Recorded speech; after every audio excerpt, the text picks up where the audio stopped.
اشفاق احمد مرحوم لکھتے ہیں، ایک دن میں اپنی اہلیہ بانو قدسیہ کے ساتھ انگلینڈ کے ایک پارک میں بیٹھا ہوا تھا۔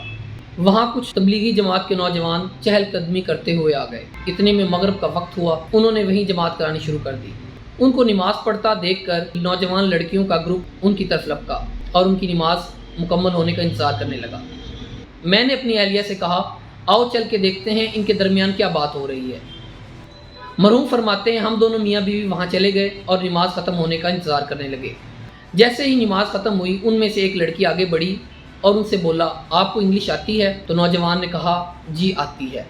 تو لڑکی نے سوال کیا، تم یہ کیا عمل کر رہے تھے؟ تو نوجوان نے بتایا، ہم اپنے رب کی عبادت کر رہے تھے۔ تو لڑکی نے کہا، آج تو اتوار نہیں ہے، تو تم پھر یہ عبادت کیوں کر رہے ہو؟ نوجوان لڑکی نے خوبصورتی سے کہا، ہم یہ عمل دن میں 5 بار کرتے ہیں اور ہر روز کرتے ہیں۔ تو لڑکی نے کہا، تو پھر باقی کام کیسے کرتے ہیں؟ تو اس نوجوان نے مکمل بات بڑی طریقے سے اس کو سمجھائی۔ بات ختم ہونے پر لڑکی نے مسافے کے لیے اپنا ہاتھ آگے بڑھایا تو اس نوجوان نے معذرت سے کہا، میں آپ کو چھو نہیں سکتا، یہ ہاتھ میری بیوی کی امانت ہے اور یہ صرف اسی کو چھو سکتا ہے۔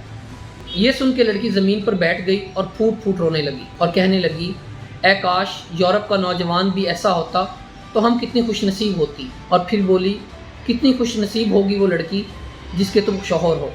یہ کہہ کے وہ لڑکی وہاں سے چلی گئی۔ اشفاق احمد مرحوم فرماتے ہیں، دیکھو بانو، اس نوجوان نے اپنے عمل سے وہ تبلیغ کی جو کئی کتابیں لکھنے سے بھی نہیں ہوتی۔ شکریہ، خوش رہیں، مسکراتے رہیں، دعاؤں میں یاد رکھیے۔ السلام علیکم۔